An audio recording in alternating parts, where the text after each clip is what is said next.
समय लगेगा रुशाली,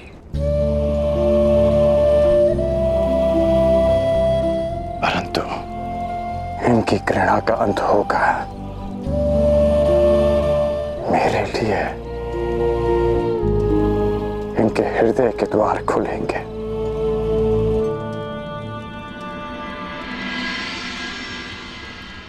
अंगराज,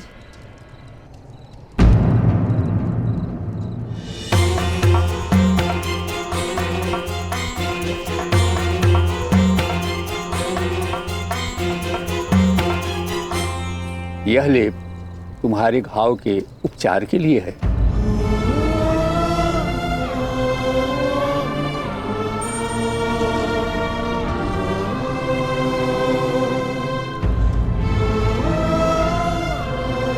यदि चाहो तो मेरी कुटिया में आ सकते हो।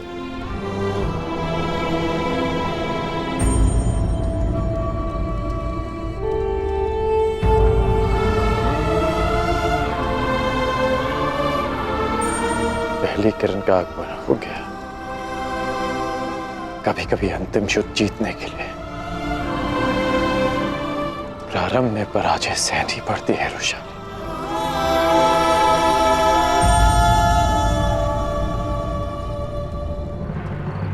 तुम पांचाल के सीमा पर आ चुके हो और तुम्हारे समक्ष संपूर्ण पांचाल राज्य है। कल प्रातः तुम्हें अवसर मिलेगा अपने शौर्य, अपने पराक्रम की सीमा जानने का, और मुझे यह जानने का कि एक गुरु के रूप में मैं सफल रहा या असफल। यदि किसी के मन में संदेह है या आग्रह है तो वो मेरे समक्ष प्रस्तुत हो।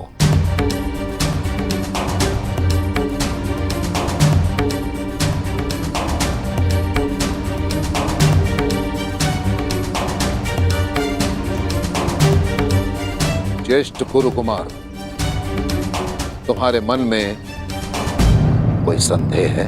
संदेह नहीं गुरुदेव, उत्सुकता है।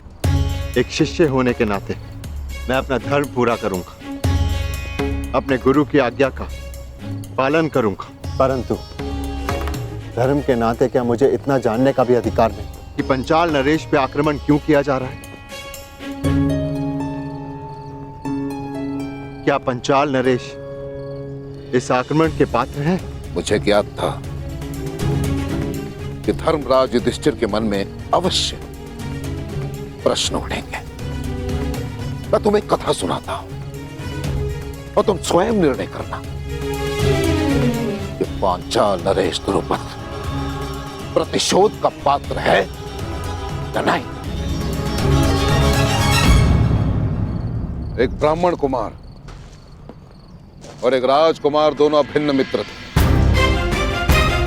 उनके मित्रता का कारण था कि इन दोनों के एक ही गुरु थे। ब्राह्मण कुमार के पिता शिक्षा हो या भिक्षा, पुरस्कार हो या दंड, दोनों मित्र समान रूप से उसे बांट लेते। राजकुमार अपने ब्राह्मण मित्र से कहता कि जब वो राजा बनेगा तो अपना राज्य भी उससे बांटेगा। समय बीता, राजकुमार और ब्राह्मण कुमार की शिक्षा पूर्ण हुई। राजकुमार अपने राज्य लौट गया और यहां ब्राह्मण कुमार के पिता सुरक्षित रहे। और इतना ही नहीं, ब्राह्मण कुमार पर आक्रमण हुआ निर्धनता का। ब्राह्मण कुमार स्वाभिमानी था, परंतु अपने भूखी संतान के करंदन के समक्ष उसका स्वाभिमान परास्त हो गया। निर्धनता का मारा ब्राह्मण कुमार अपने मित्र के पास सहायता के लिए पहुंचा।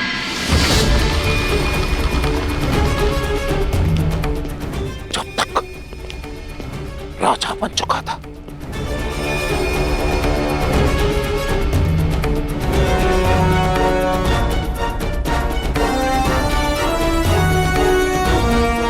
उसने अपने मित्र को बचपन के एक एक वचन स्मरण करवाए।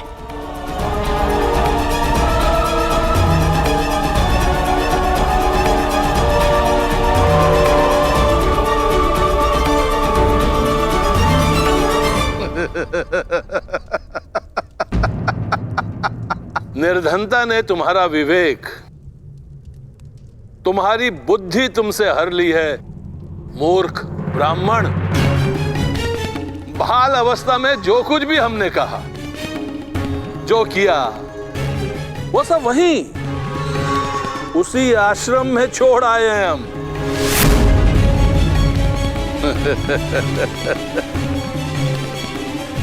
परिवार पालन पोषण में कोई समस्या हो रही है तो 2-4 गाय, कुछ स्वर्ण मुद्राएं हमसे दान में प्राप्त कर सकते थे, परंतु मित्र कहने का साहस कदापि नहीं, क्योंकि मित्रता सदा बराबर वालों में होती है। सभासदों, देखो देखो इस मूर्ख ब्राह्मण को, दरिद्र भिक्षुक हमसे, सम्राट द्रुपद से मित्रता करना चाहता।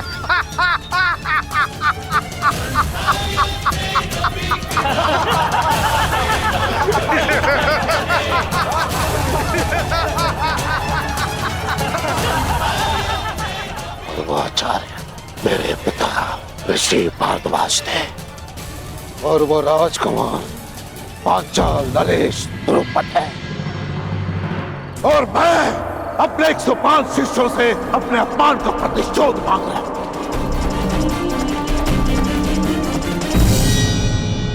क्योंकि मैं द्रोण वो ब्राह्मण पुत्र हूं। अब वर्षों से ये अपमान की अग्नि मेरे हृदय में भड़क रही है, एक ज्वालामुखी के भांति, और इस ज्वालामुखी को शांत करना मेरे शिष्यों के हाथ में है।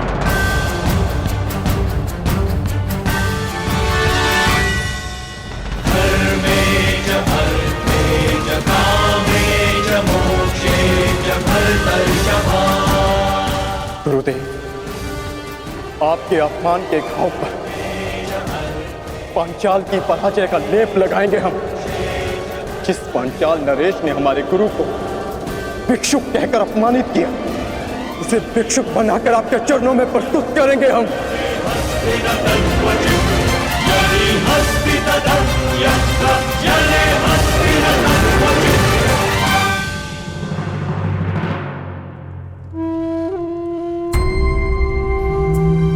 धन्यवाद महोदय, मुझे विश्वास है कि आप जैसे लोगों की सहायता से मैं अंग का उत्थान कर पाऊंगा। भूल जाओ अंगराज, उत्थान और विकास की बातें पेट भरे होने पर ही भाती। यहाँ अंग में भूख का शासन है,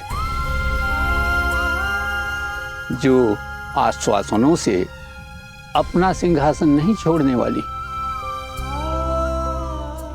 वर्षों से अंग हस्तिनापुर के अधीन है, परंतु आज तक हमारा कुशल क्षेम पूछने कोई नहीं आया। हम लोग मृत्यु से नहीं, जीवन से युद्ध करते हैं। अंततः हमने अपना जीवन जीना सीख लिया है, और आज अचानक यहाँ आकर तुम अपना अधिकार जता रहे हो, वो भी रिक्त बातों से। यहाँ के लोगों की दृष्टि में तुम एक राजा नहीं, बल्कि हमारा उपहास उड़ाने आए एक शत्रु हो।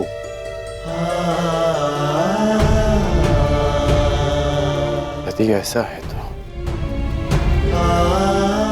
आपने मेरी सहायता क्यों की?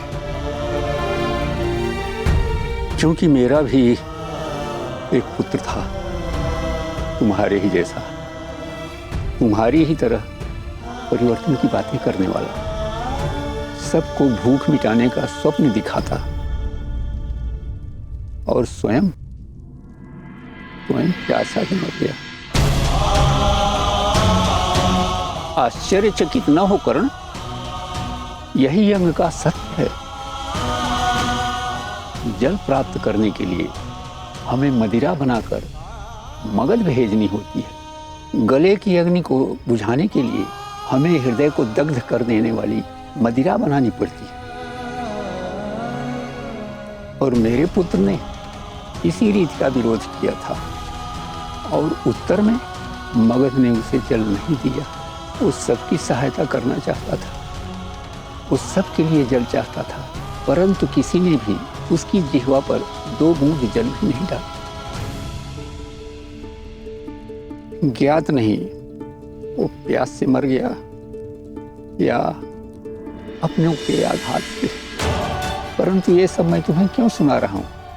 तुम्हें तो अनुमान भी नहीं होगा कि अपने जन को खोने से कैसा अनुभव होता है।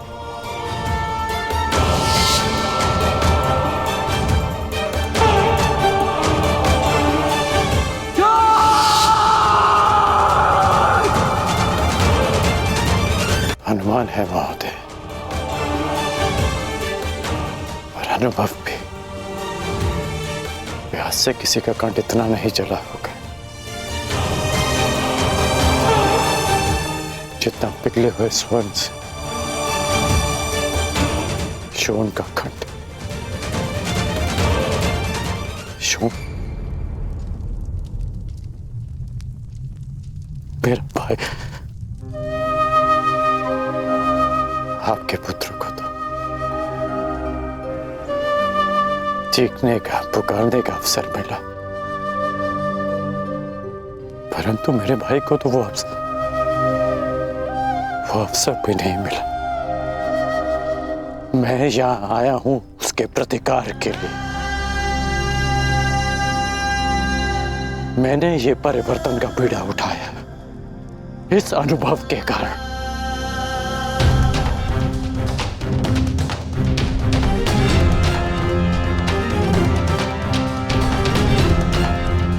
मैं पराजय स्वीकार नहीं करूंगा, इसलिए भी क्योंकि ये अनुभव किसी और को सहना ना पड़े। मेरी सहायता करें महोदय। मुझे बताइए कि अंग की प्रजा को नया जीवन कैसे दिया जाए? जीवन तो बस जल से मिलता है अंगराज। वर्षों से ये लोग प्यासे हैं, इन्हें केवल जी सकने योग्य मात्रा में ही जल मिलता है।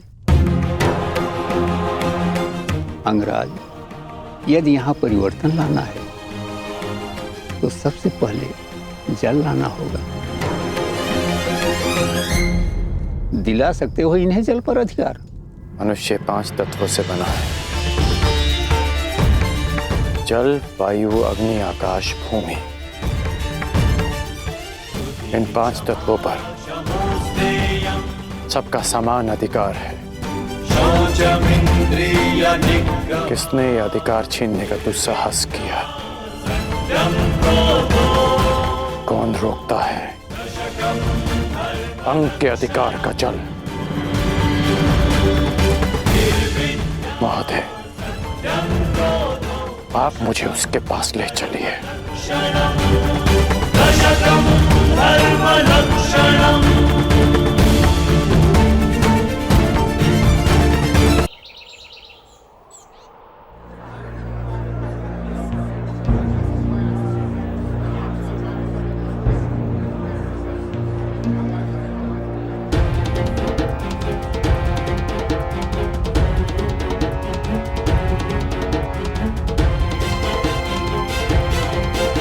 जल्दी करो, ठीक, मेरे पास समय बहुत कम है।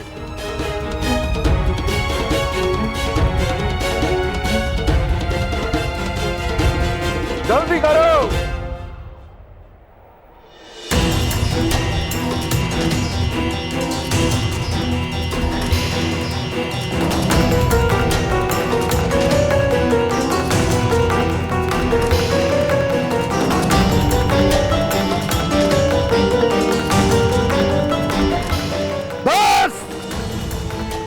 इतना ही जल मिलेगा।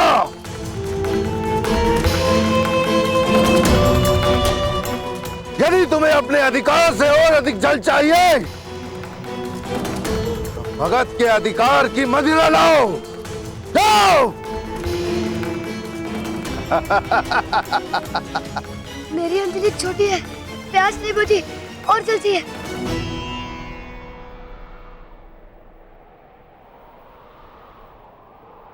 प्यास बुझानी है?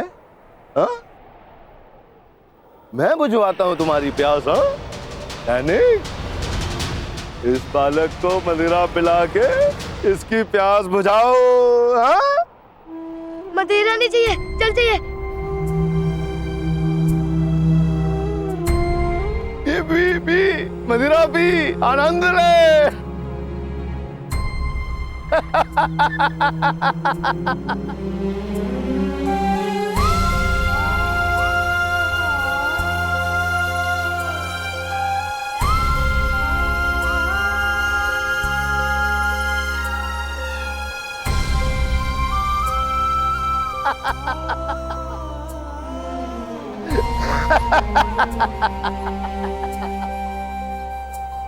देखा तुमने अंगराज, वर्षों से ऐसे ही चला आ रहा है। एक अंजलि जल के लिए अपने जीवन के हर पल को मगध के नाम कर दिया है अंगवासियों ने। ये दानव मगध नरेश जरासंध का प्रतिनिधि है और अंग देश के विकास के मार्ग में सबसे बड़ी चट्टान। ये जब तक यहाँ है, अंग देश कभी भी स्वतंत्र नहीं हो सकता।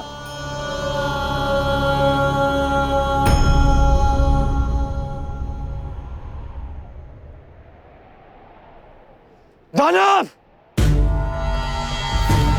मार्ग से हटो। इस जल पर किसी एक का अधिकार नहीं। ओ अंगराज कर्ण, तुम अभी तक यहीं पर विराजमान हो और जीवित भी। लगता है कि अंगराज को भी जल की प्यास सताने लगी। तो ठीक है, मदिरा लेकर आओ और बदले में अपने अधिकार का जल ले जाओ। मैं यहाँ सारे अंग के लिए जल लेने आया हूँ। अंगराज, तुम राजा हो या विदूषक, तुम्हें इतना भी ज्ञात नहीं कि इस जल पर मगध का अधिकार है। इसीलिए त्याग पूर्वक मैं जितना भी जल दे रहा हूं उसी में संतुष्टि करो। जे रुष्ट मत करो बालक, अन्यथा तुम अपने प्राणों से हाथ धो बैठोगे। अंतिम चेतावनी दे रहा हूं कि अंग का जल अंग में छोड़ो और अंग की सीमा से चले जाओ, अन्यथा नरक में प्रस्थान करोगे। मृत्यु का भय तू किसे दिखा रहा है? मृत्यु तो सबकी होनी है मूर्ख। वो कब किसको ले जाए यह किसी को ज्ञात नहीं, परंतु मुझे यह ज्ञात है मेरी मृत्यु तेरे हाथों से नहीं होगी। तो युद्ध के लिए प्रस्तुत हो जाओ। अंगराज, मैंने तुझे एक बार चेताया, 2 बार तुझे सावधान किया और अब मैं तुझे अंतिम चेतावनी दे रहा हूं। अब भी समय है, लौट जा, अन्यथा मृत्यु को प्राप्त हो जाएगा। तुम्हारा ये बाण मुझ तक पहुंचे इसमें मुझे संदेह है, परंतु यदि यह सूचना मगध नरेश तक पहुंच गई कि मुझ पर एक अंगवासी ने आक्रमण किया है, तो अंग प्रदेश का अस्तित्व मिट जाना निश्चित है। मैंने अंग को अस्तित्व में लाने के लिए ही धनुष उठाया है।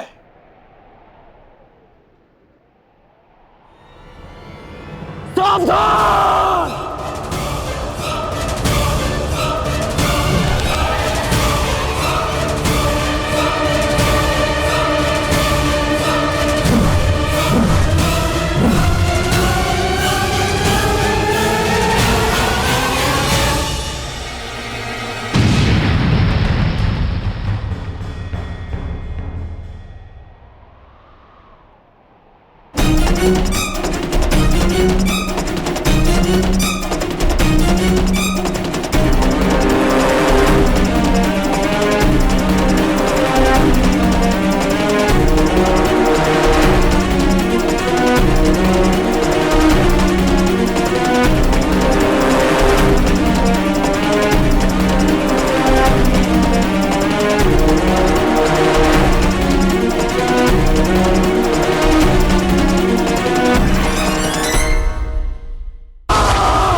महामहिम, महामहिम, महामहिम, प्रणाम महामहिम।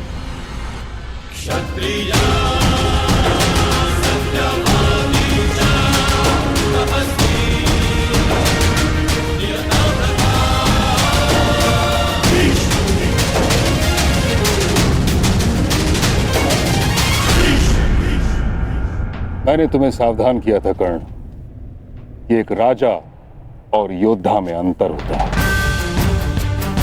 सर्वोत्तम राजा वो नहीं जो युद्ध के लिए प्रस्तुत हो जाए, वह है जो प्रजा के हित में निर्णय ले और युद्ध को टाल दे। युद्ध टालकर अब तक अंग का कौन सा हित साधा गया है महामहिम?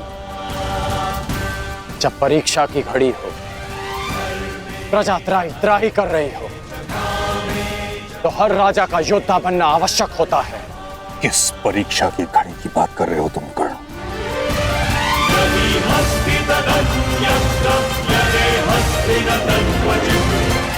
अंग की प्रजा को देखिए, अंग की प्रजा को देखिए महामहिम।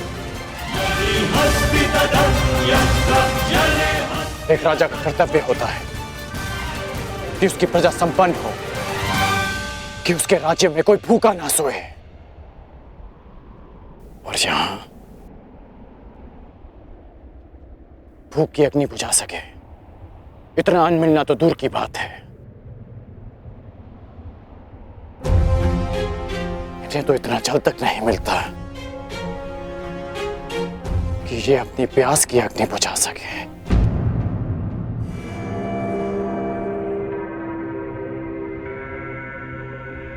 ये एक राजा के लिए परीक्षा की घड़ी नहीं तो क्या है? क्या हस्तिनापुर इतना दूर है कि वहां तक इनकी पीड़ा नहीं पहुंचती?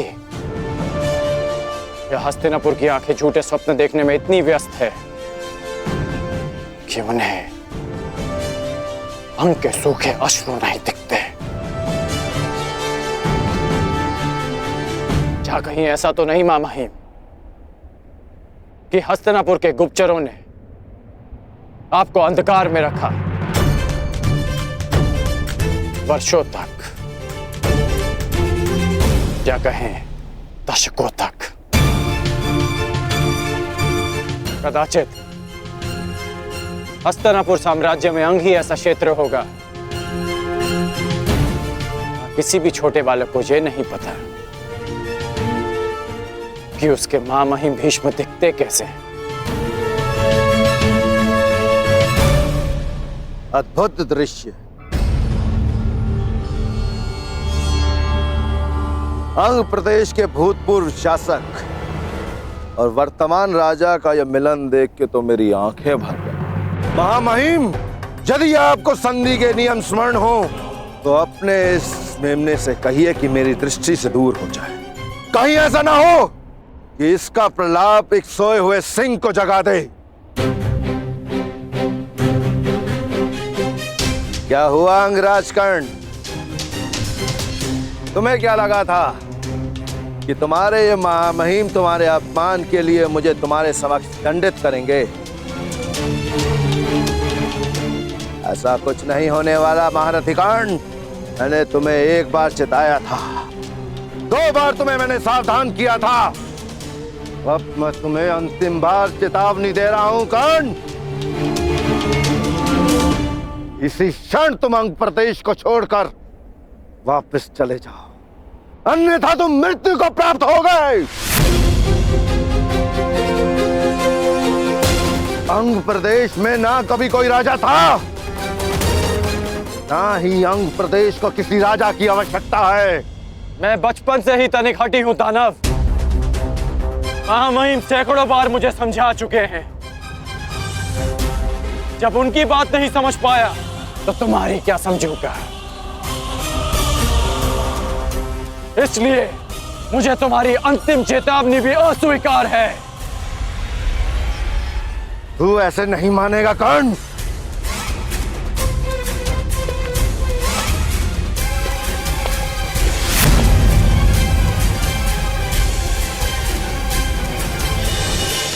कर्ण, सावधान।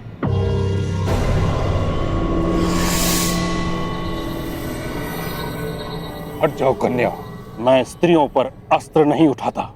जानती हूँ महामहिम, इसीलिए आपके और कर्ण के मध्य खड़ी हूँ। तुम नहीं जानती तुमने कितने बड़े विनाश को आमंत्रण दे दिया है।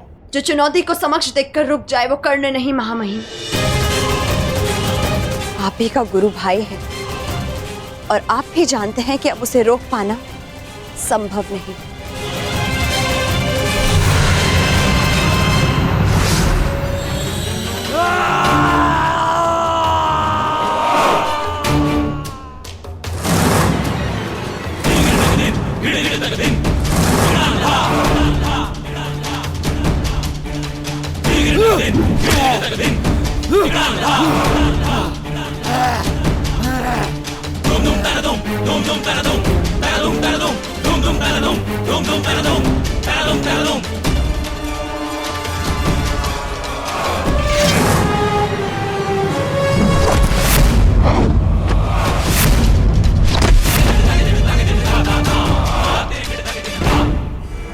ये है अंग के राजा के अपमान के उत्तर में।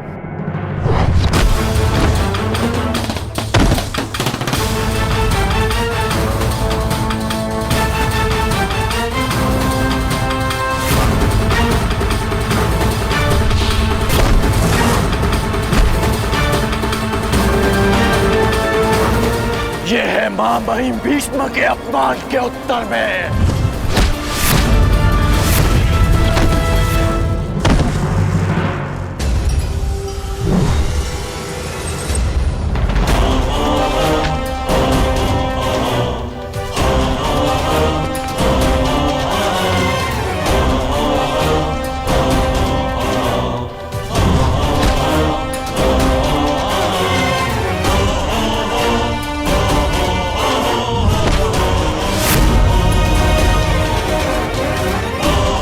ये अंग भूमि के अपमान के उत्तर में।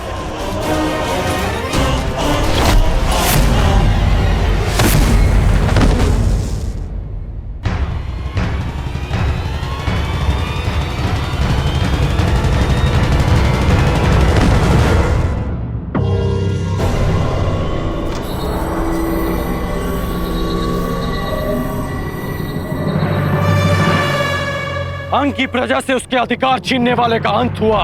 अंग की मानसिक स्वतंत्रता का अंत हुआ। अंग में एक नए सूर्य, एक नए प्रकाश का आरंभ हुआ। महामहिम, महामहिम, महामहिम, हमारी रक्षा कीजिए महामहिम, इस विनाश से हमें बचा लीजिए।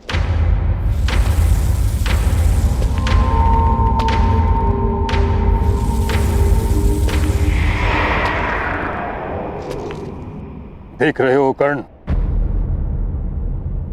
अपनी प्रजा की आंखों में भय देख रहे हो।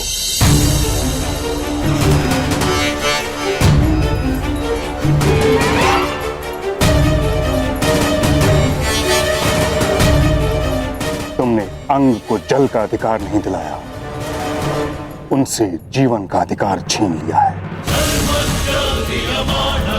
तुमने किसी नए प्रकाश का प्रारंभ नहीं किया, बल्कि एक महायुद्ध का प्रारंभ किया है जो अंधकार बनकर उनके जीवन पर छा जाएगा।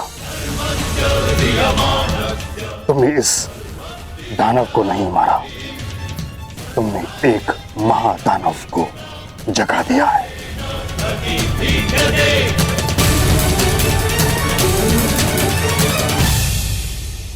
तुम्हें क्या लगा भीष्म आंखें बंद करके बैठा था? नहीं कर्ण, ये बांध अंग का जल रोकने के लिए नहीं था, उसका विनाश रोकने के लिए था।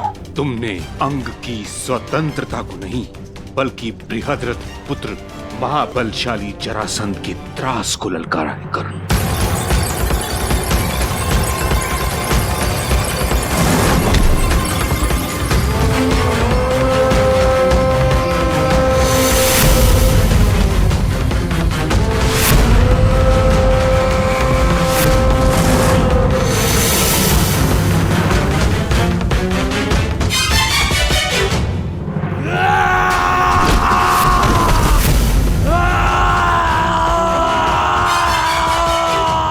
ये जरासंध जिसके बल के समक्ष वासुदेव कृष्ण को भी रण छोड़कर जाना पड़ा था।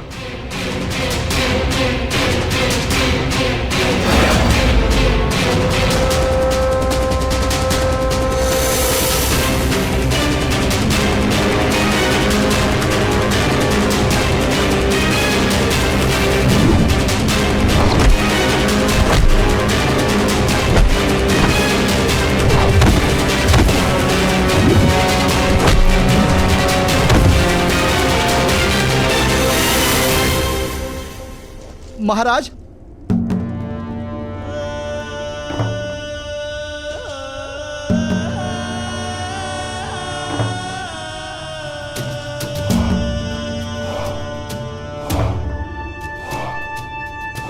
कौन था वो योद्धा? दिखने में कैसा है वो अंगराज? महाराज, उसकी भुजाओं में पर्वतों जैसा बल था। उसके मस्तक पर सैकड़ों सूर्यों का तेज था और उसकी गति तो ऐसे जैसे पवन की गति को भी पराजित कर दे। महाराज, महावीर महावीर, उसने तो दानव को प्रहार करने का एक भी अवसर नहीं दिया। दानव की मृत्यु के पश्चात तुम लोगों ने क्या किया? उसके बाद हम उस स्थान को छोड़कर तुरंत आपको सूचित करने यहां चले आए। महाराज,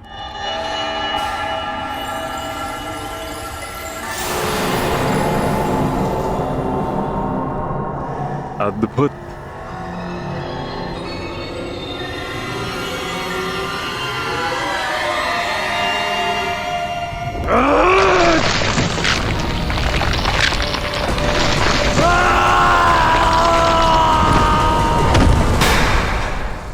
मुझे घृणा है उस प्रत्येक व्यक्ति से जो रण छोड़कर भाग जाए। मुझे घृणा है उस प्रत्येक व्यक्ति से जो मेरे समक्ष मेरे शत्रु की प्रशंसा करे, और मुझे सबसे अधिक घृणा उससे है जो मगध नरेश को ललकारने का साहस करे। अंगराज, तुम्हारे अंग अंग को भंग करेगा जरासंध। एक और युद्ध का समय आ गया है।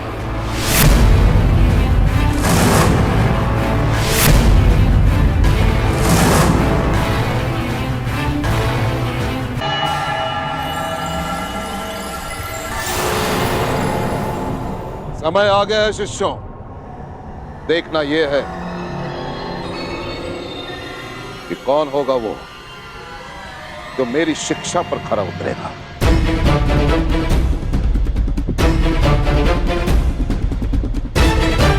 कौन होगा वो जो मेरी गुरु दक्षिणा देने में सक्षम होगा।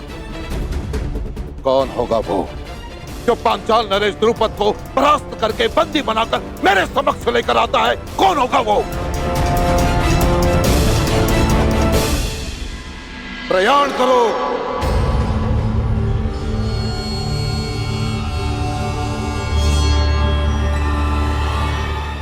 रुको!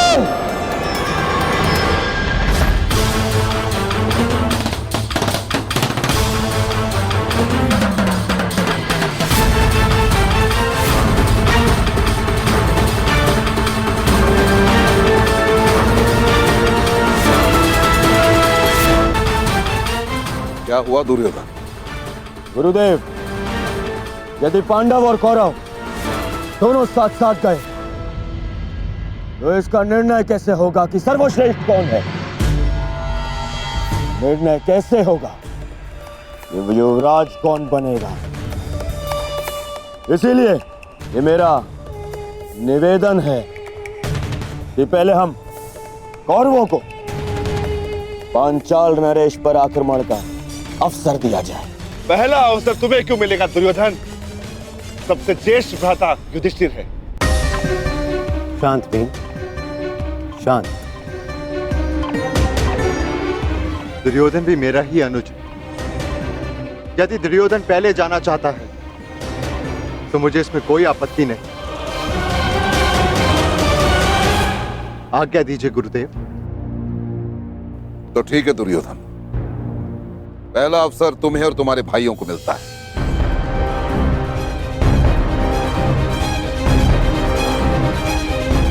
प्रयाण करो। चलो।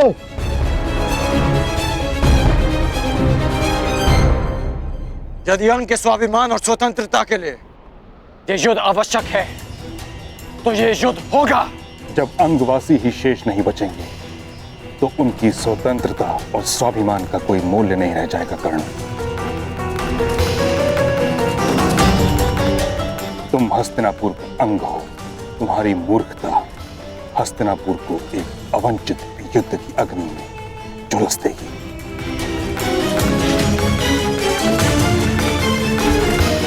हस्तिनापुर की सुरक्षा के लिए अंग का बलिदान किया गया। ये अनीति क्यों? यही नीति है कर्ण। एक परिवार को सुरक्षित रखने के लिए उसके एक सदस्य का बलिदान दिया जाए तो उचित है। उसी भांति एक ग्राम की सुरक्षा के लिए एक परिवार का बलिदान उचित है। उसी भांति एक प्रदेश के लिए एक ग्राम और एक साम्राज्य के लिए एक प्रदेश का बलिदान हो, यही राजनीति है। मेरी समझ में राजनीति का अर्थ थोड़ा भिन्न है मां महीम। राजनीति का अर्थ है राजा की नीति, और अपनी प्रजा की रक्षा करना राजा की सबसे बड़ी नीति होती है। और अपनी प्रजा की दुर्दशा देखकर मौन रह जाना ये राजनीति नहीं, अनीति है। और ये राधेकर्ण इस अनीति का साथ कभी नहीं देगा। अर्थात तुम मगध से युद्ध करोगे? हाँ।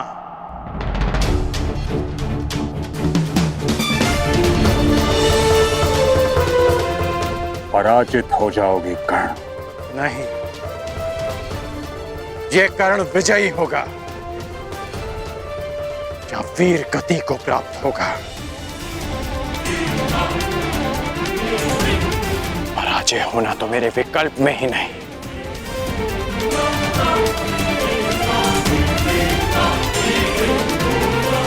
अपनी प्रजा के लिए अपने प्राण दे देना, ये मेरी दृष्टि में श्रेष्ठ नीति है।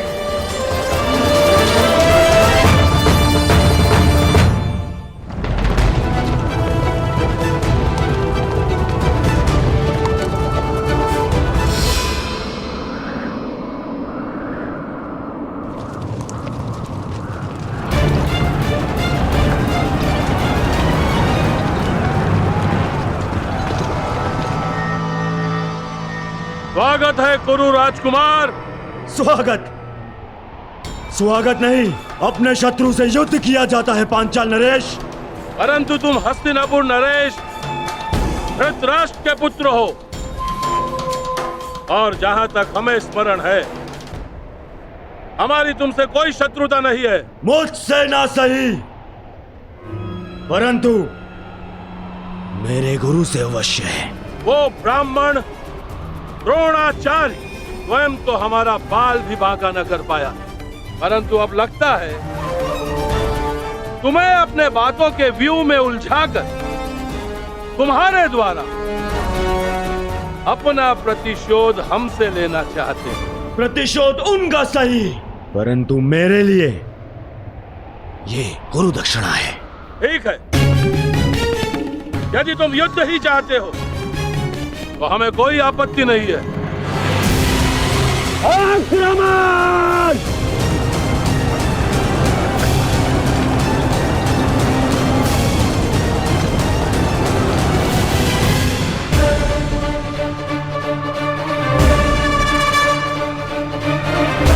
जरासंध ने आक्रमण कर दिया है।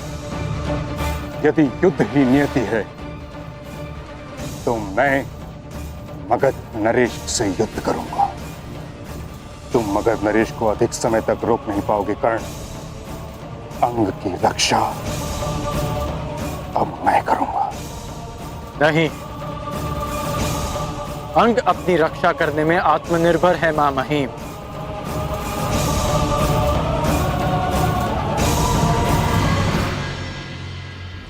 अंगवासी ये युद्ध स्वयं लड़ेंगे।